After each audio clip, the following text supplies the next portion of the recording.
a iniciar por ser realmente a água da vida, a água que nos garante a vida além deste corpo, Pai.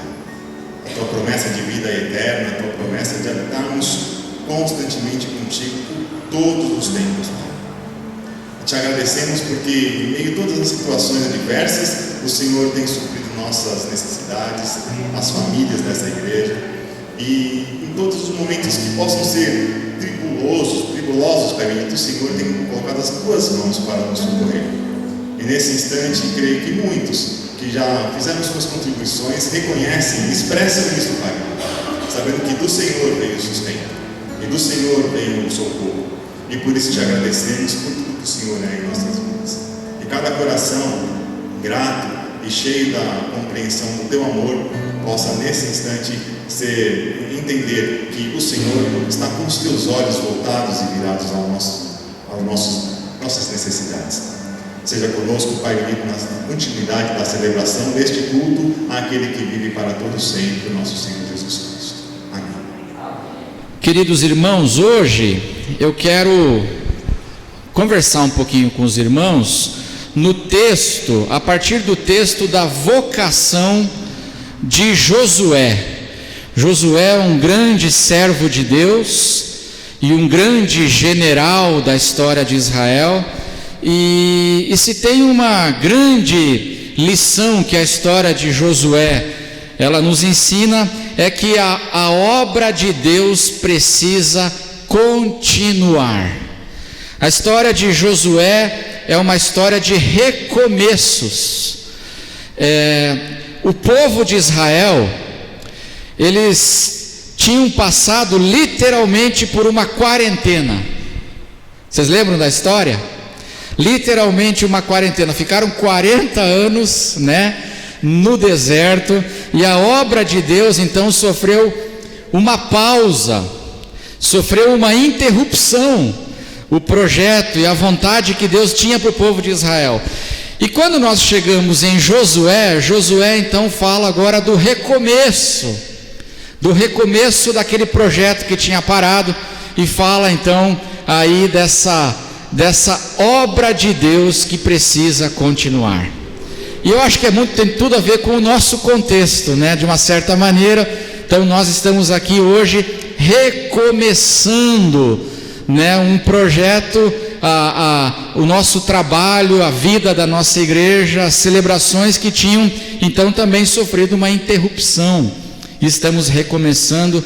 E que lições essa história então tem para ensinar para a igreja, para nós, essa história dos recomeços? E eu quero ler então Josué, capítulo 1, do versículo 1 ao versículo 9, e o texto os irmãos podem acompanhar aí na tela então.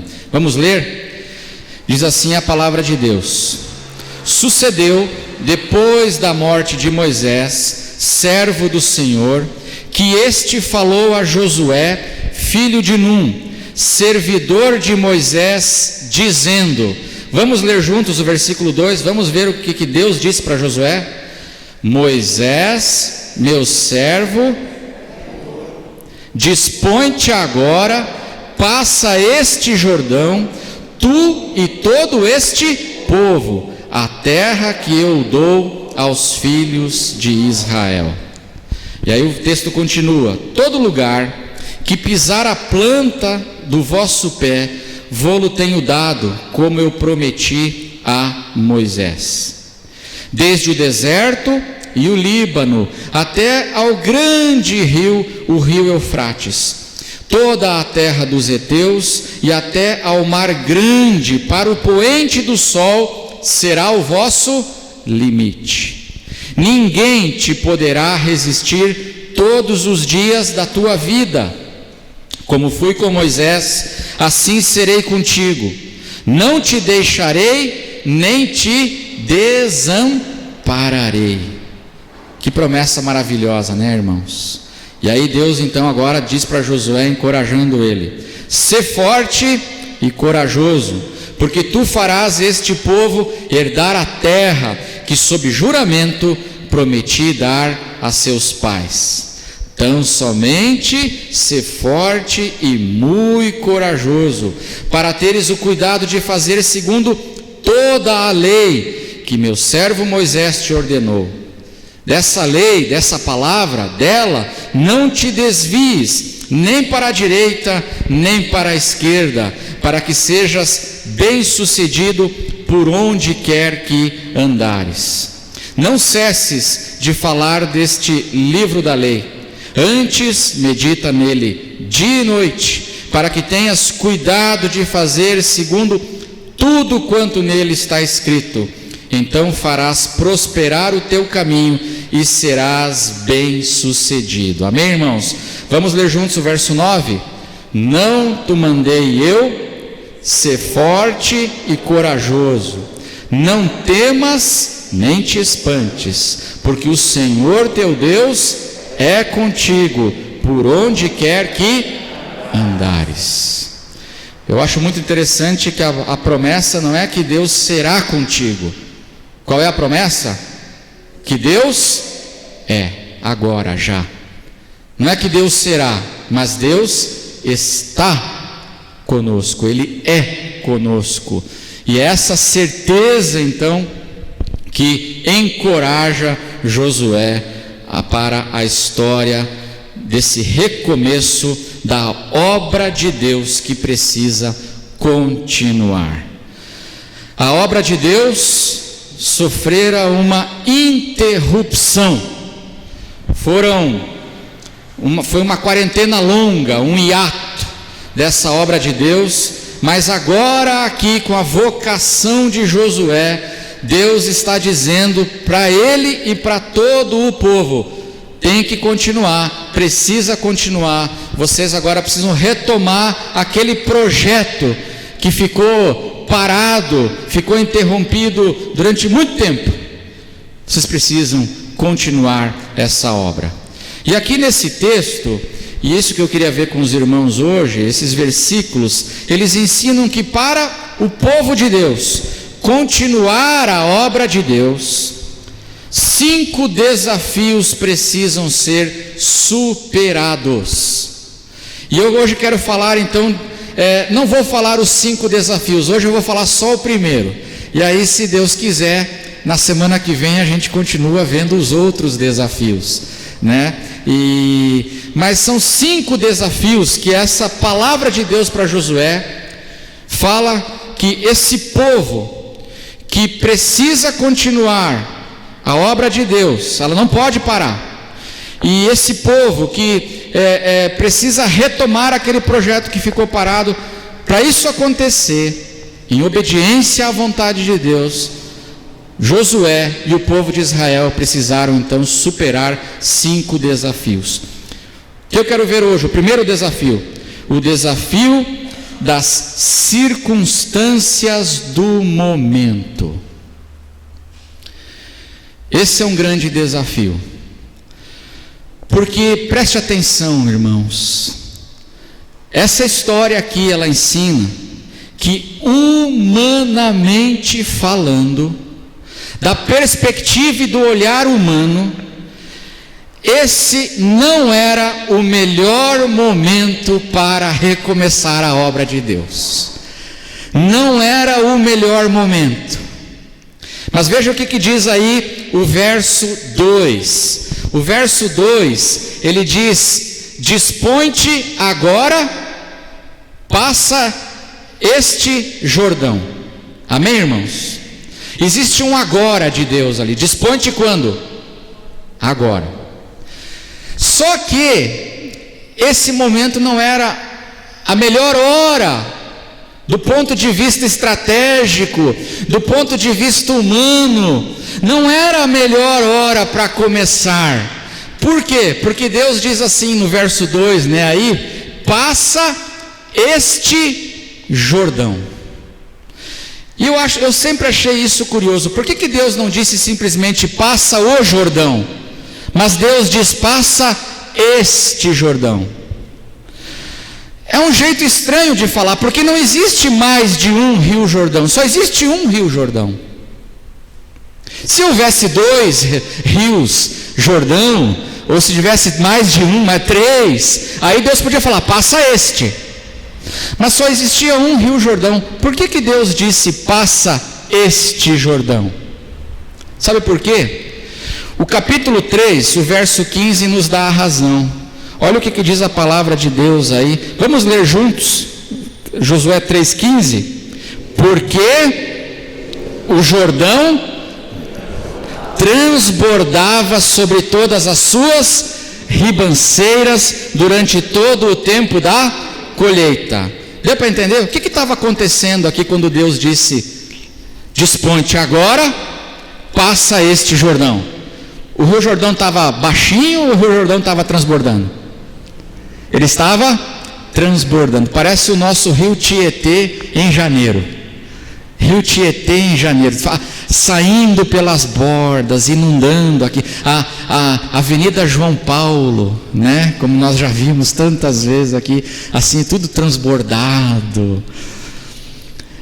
Passa este Jordão agora, disse o Senhor. Aquele ali não era o melhor momento para se levantar e começar a fazer aquela passagem, aquela travessia. Não era o melhor momento. Talvez se fôssemos nós, eu não sei, mas eu acho que eu diria para Deus assim: Deus, vamos esperar uns 4 meses, aí as chuvas param, aí o Rio Jordão ele baixa, ele vira assim um riachinho, dá para passar a pé, aí a gente atravessa, vai ser muito melhor. Mas Deus disse: não, desponte agora e passa este Jordão. Porque para fazer a obra de Deus que precisa continuar, a obra de Deus nós não podemos fazer simplesmente com os nossos recursos, mas nós temos que depender do poder e dos recursos, do poder e da graça de Deus. A obra de Deus, ela tem que ser feita com o poder de Deus e os recursos de Deus. E sabe o que essa lição aqui, essa história aqui me ensina, irmãos? Que pessoas que ficam esperando o melhor momento, o momento ideal para fazer alguma coisa, geralmente fazem muito pouco. É ou não é a verdade? Pessoas que ficam esperando o momento ideal para levantar, para agir, para transformar as coisas, para retomar um projeto, geralmente essas pessoas fazem muito pouco, porque nas nossas vidas, meus irmãos, grande parte do tempo nós não estamos vivendo dentro de um tempo ideal. Sempre existem coisas que nós vamos ter desafios para superar e enfrentar. Não é o momento ideal. E esse princípio, os grandes artilheiros do futebol, eles conhecem muito bem esse princípio. Os grandes artilheiros do futebol.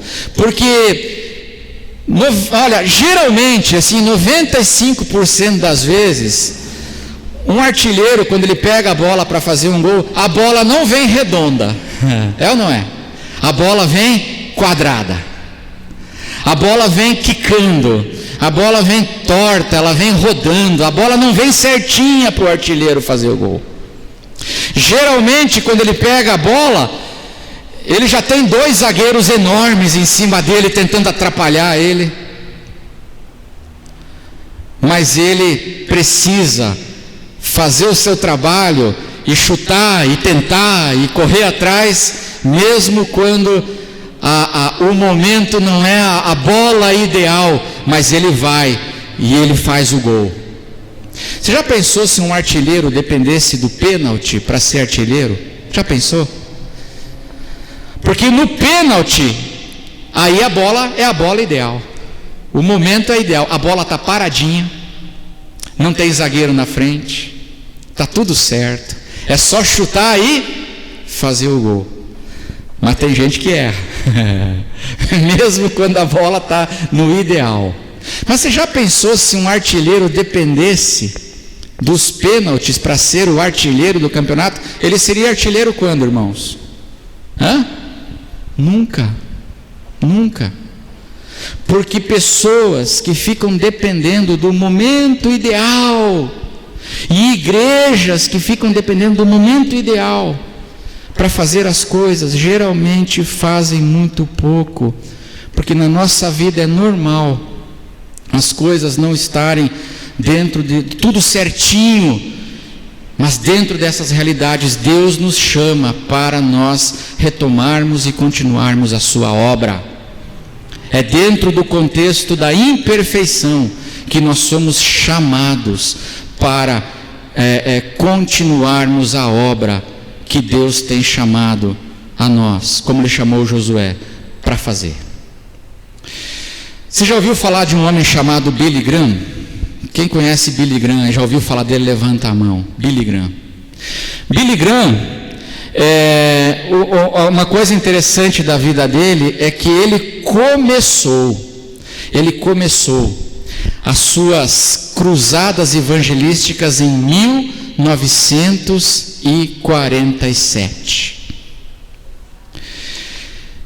E ele se tornou, sem sombra de dúvida, um dos maiores evangelistas da história do cristianismo e um dos homens que mais impactou a igreja no século XX, Billy Graham. E ele começou as suas cruzadas em 1947. Por que isso é interessante, irmãos? Porque não existia um momento pior na história para começar a pregar e a falar do amor de Deus pelos homens. O que estava acontecendo em 1947? Você lembra das aulas de história, quando você foi lá na escola, nas aulas? O que estava acontecendo em 1947, irmãos? A Segunda Guerra Mundial tinha acabado de terminar. Em 1947, a Segunda Guerra Mundial acabou em 1945, 2 anos antes de Billy Graham se levantar e começar a fazer as suas cruzadas evangelísticas pregando o amor de Deus. E em 1947, o mundo então estava tomando conhecimento e o mundo estava chocado com os horrores da Segunda Guerra Mundial. Para vocês terem uma ideia, estima-se que na Segunda Guerra Mundial morreram mais de 70 milhões de pessoas. Que a população de muitos países hoje foram dizimados na Segunda Guerra Mundial. Em 1947, as pessoas estavam vendo aquelas imagens, fotos e filmes dos horrores que a Alemanha nazista causou para os judeus e para tantas etnias, matando milhares e milhares e milhares de homens, mulheres, crianças e velhos de um jeito completamente absurdo e catastrófico e horrível. E as pessoas ali, elas estavam tendo contato com isso. Aqui em 1947 estavam acontecendo os julgamentos de Nuremberg contra os nazistas. E aí a mídia e toda a sociedade tomando o conhecimento do que aconteceu ali.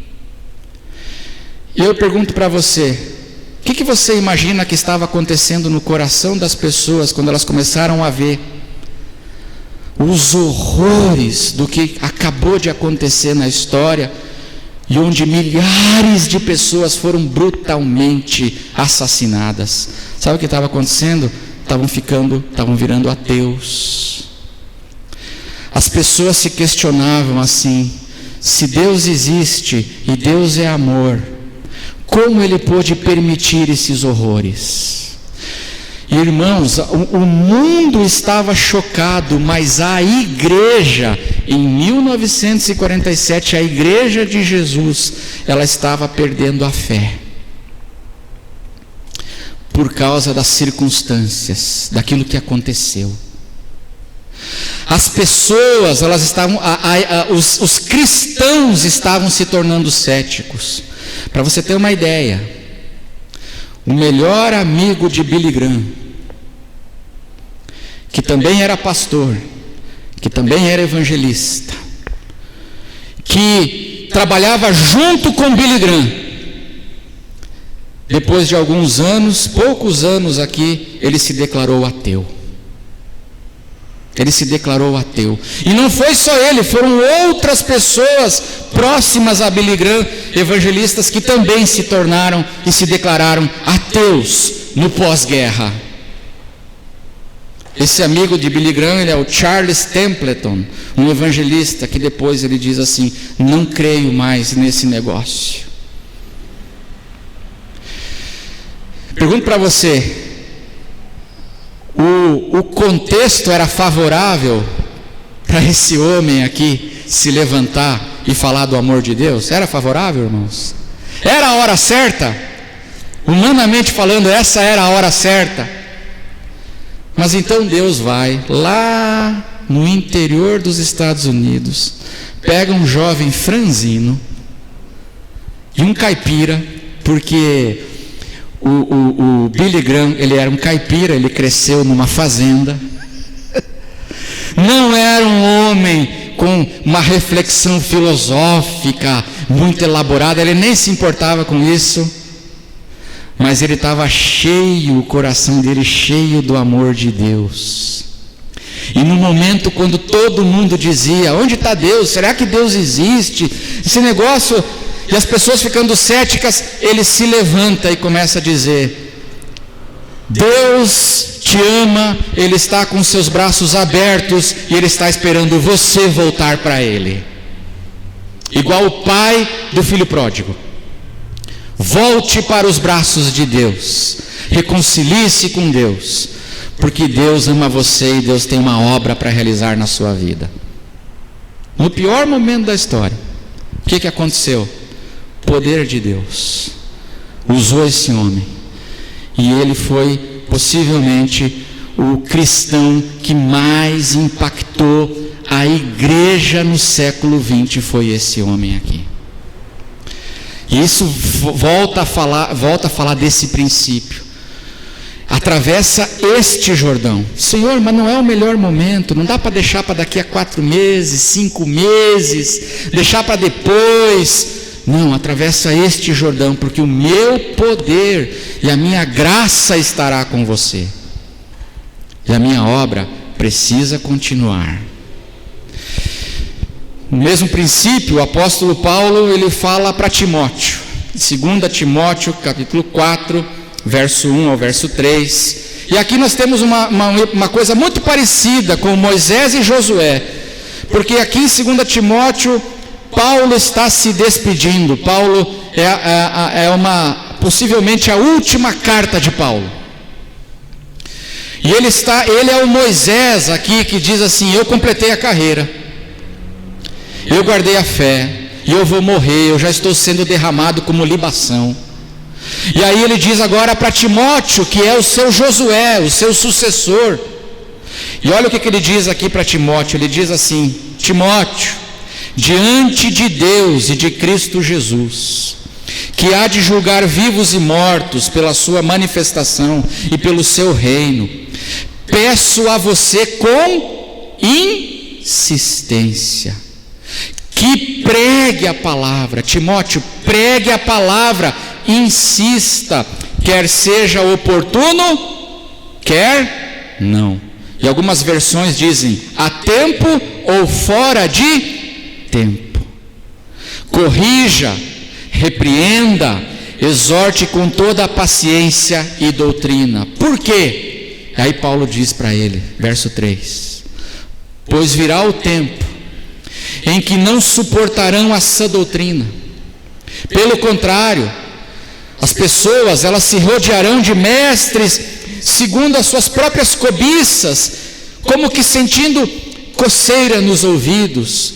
Timóteo, vai ter um tempo muito ruim, um tempo que você vai pegar, um tempo que se aproxima, em que as pessoas não vão querer saber da sã doutrina, elas vão se rodear de pastores, assim, pastores com mensagem, eles vão querer uma mensagem que coce a sua coceirinha. É isso que ele está dizendo aqui. Ai, pastor, coça, ai, pastor, ai, coça. Uma mensagem que só faz cócegas. As pessoas vão querer isso, e esse tempo está chegando, um tempo desfavorável. Então eu insisto com você, Timóteo, Que com você não seja assim. E não importa se o momento não é favorável e as pessoas estão querendo outra coisa, pregue a palavra com toda a paciência, compaixão e doutrina. Exorte, pregue, ensine. Porque a obra de Deus, meus irmãos, não importa se é tempo ou se é fora do tempo, ela tem que continuar no poder de Deus. Vocês lembram da história? Eu podia multiplicar os exemplos. A história da pesca maravilhosa. Lembra dessa história do Evangelho? Quando Jesus era de manhã, a palavra diz que Pedro e os seus companheiros tinham pescado a noite inteira e eles não tinham pegado nada. Era de manhã, Pedro estava consertando as suas redes. Jesus chega e ele prega a palavra do barco de Pedro. Pedro fica ouvindo Jesus consertando as redes. E aí chega um momento que Jesus diz para Pedro: Pedro, vai para o lugar mais fundo do lago e lance as tuas redes para pescar. Pergunto para você, era o melhor momento? Era a melhor hora? Não era. Pedro estava cansado, Pedro estava frustrado, Pedro estava no prejuízo, porque além de não pegar nada, a rede estava rasgada. E todo pescador sabe qual é a melhor hora para pescar? À noite. De manhã cedo não é a melhor hora, sabe por quê? Porque naquela época, irmãos, não tinha freezer. Não sei se você sabe, né? Mas naquela época não tinha freezer. Então eles pescavam à noite e já levavam as coisas para o mercado, porque tinha que logo já passar no mercado para as pessoas comprarem o peixe fresco. De manhã cedo, 9, 10 horas da manhã, não era o melhor horário para pescar. Era à noite. O mar não estava para peixe. Mas Jesus disse o quê? Lance as tuas redes para pescar. E Pedro diz assim, isso me impressiona, a resposta de Pedro é: Senhor, sob a tua palavra eu lançarei as redes. Confiando na tua palavra e por obediência ao teu mandado, eu lançarei as redes. E ele participou de uma pesca maravilhosa. Porque quem fica esperando o momento ideal para fazer as coisas, geralmente faz muito pouco. E esse foi o primeiro desafio que Josué e o povo de Israel tiveram que enfrentar. O desafio da circunstância do momento. E eu penso, irmãos, que nós estamos vivendo um tempo assim hoje. Nós estamos, dizem os especialistas, atravessando uma das piores crises da história do nosso país e do mundo. Uma das piores crises. A crise, ela é uma crise de saúde, ela é uma crise econômica seríssima, ela é uma crise política, porque você viu como é que ficou a política do nosso país? A confusão que existe. Ela é uma crise social profunda, e mais do que isso, nós estamos vivendo dentro de uma crise religiosa, porque a igreja evangélica, pelo menos no meu ponto de vista, está muito confusa. A gente vê umas coisas estranhas acontecendo dentro da igreja evangélica. Crise. Pois no meio desse contexto, Deus diz que a sua obra precisa continuar. E o que Deus diz para nós hoje, irmãos, para nós, como Igreja Batista de Itaberaba, é: dispõe-te agora, passa este Jordão, tu e todo este povo, a terra que eu dou aos filhos de Israel. O que Deus diz para nós é que nós temos que superar esse desafio da circunstância não ideal. Nós nos levantamos em obediência pela fé e vamos proclamar o Evangelho do Reino de Deus para todas as pessoas. A sã doutrina, exortar, convidar, falar de Cristo. Nesse momento, fazer a obra de Deus, recomeçar, porque a obra de Deus precisa continuar, e fazer isso com essa fé, porque o mesmo Deus que chama é o mesmo Deus que capacita. O mesmo Deus que diz: dispõe-te agora e passa esse Jordão, é o mesmo Deus que diz em Josué 1:5. É o mesmo Deus. Olha o que ele diz aí: ninguém poderá resistir a vocês todos os dias da sua vida. Assim como estive com Moisés, estarei com você, não o deixarei, nem o abandonarei. O mesmo Deus que chama é o mesmo Deus que capacita. E é nessa promessa, por causa dela, que a gente se levanta e vai. E eu encerro dizendo o seguinte: que essa promessa, ela vale para a igreja hoje. Essa promessa do verso 5.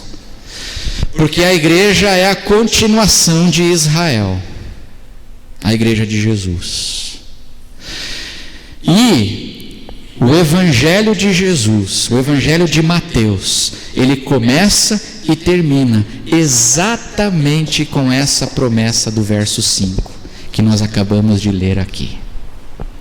O evangelho de Mateus, no capítulo 1, ele diz que Jesus será chamado de Emanuel, que significa o quê? Deus conosco. E o evangelho de Mateus, no capítulo 28, ele termina com Jesus dizendo: eu estarei convosco todos os dias, até a consumação dos séculos. O evangelho começa e termina com essa promessa, essa mesma promessa para cada um de nós. Então, nós estamos recomeçando. É o momento ideal? Não é um momento difícil da história? E com você passando por momentos difíceis, todos nós passando por momentos difíceis, talvez não seja o momento ideal, mas é o momento de nós pregarmos a palavra, o evangelho da graça, para quem quiser ouvir. E nós vamos fazer isso em nome de Jesus. Amém, queridos irmãos? Vamos orar, fica em pé, fecha os teus olhos, abre o teu coração para o Senhor, nesse momento, e que você fique com esse chamado de Deus e essas promessas de Deus sobre a sua vida. Nosso Deus e nosso Pai, nós agora chegamos na tua presença, olhando para o Senhor, nós que temos essa vocação de, em meio ao contexto que não é o ideal, um mundo em crise, um Jordão transbordando, o Senhor nos chama para continuarmos a sua obra que precisa continuar. E nós fazemos isso confiando que o Senhor que chama, o Senhor capacita. Por isso eu quero pedir, Senhor, console todos os enlutados, abençoe, Senhor, todos aqueles que estão hoje angustiados, e que nós, como tenhamos aquela mesma confiança que Josué teve, a mesma confiança que Pedro teve quando foi para a pesca maravilhosa, a mesma confiança de Paulo e Timóteo, a mesma confiança de Billy Graham, e que quando a circunstância não é a mais favorável, não importa, pela fé, nós crendo no teu poder, nós nos levantamos e atravessamos este Jordão. Abençoa a tua igreja, abençoa cada irmão e cada amigo que está orando comigo agora. Nessa semana que começa, visita o teu povo, e se aprouver ao Senhor, que nós possamos também sermos instrumentos usados por Ti, para fazermos a Tua obra e glorificarmos o Teu nome. Nos dê essa alegria de sermos instrumentos do Senhor para a realização da obra do Senhor. Pedimos assim, não porque nós mereçamos, mas por causa da graça de Jesus. E que a graça de Jesus, que o amor de Deus o Pai, e que a comunhão, a consolação e a força do Espírito Santo esteja sobre cada um de vós, desde agora e para sempre, em nome de Jesus. Amém, amém. Amém, irmãos? Então nós estamos encerrando o nosso culto. Fica com essa palavra no teu coração e vamos encerrar louvando. Vamos encerrar cantando essas promessas que nós acabamos de ouvir aqui e enchendo o nosso coração, e depois então essa oração cantada, nós então estamos nos despedindo. Uma grande alegria ver cada um dos irmãos. Vamos adorar.